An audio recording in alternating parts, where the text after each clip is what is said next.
अगं बाई आलं माझं लेकरू. होय बाई आलो. जावई बापू कुठे? यायला लागतात त्यांनी गाडी पार्किंग करायला. ठीक आहे धोतर आहे नेसतो.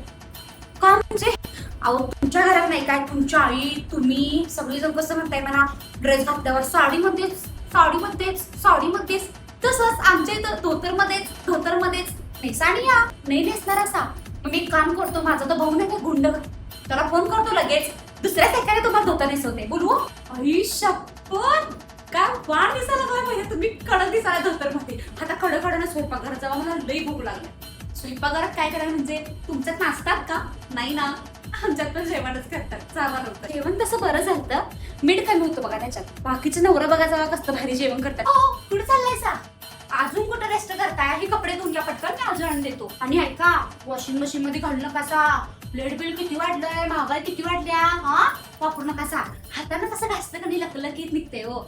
एक मिनिट एवढ्या दळापड करायला काय झालंय? एवढी काम म्हणजे तुम्हाला लाज वाटायला लागलाय काय माझ्या घरात काम करायला? मग विचार करा, तुमच्या घरात मी एवढे दिवस झालं फक्त एका मोलकरीसारखे नुसतं राबा लागलोय. मला काय वाटलं असं? नाही मला कामाबद्दल काहीच तक्रार नाहीये, मी आवडीनं कामं करतोय.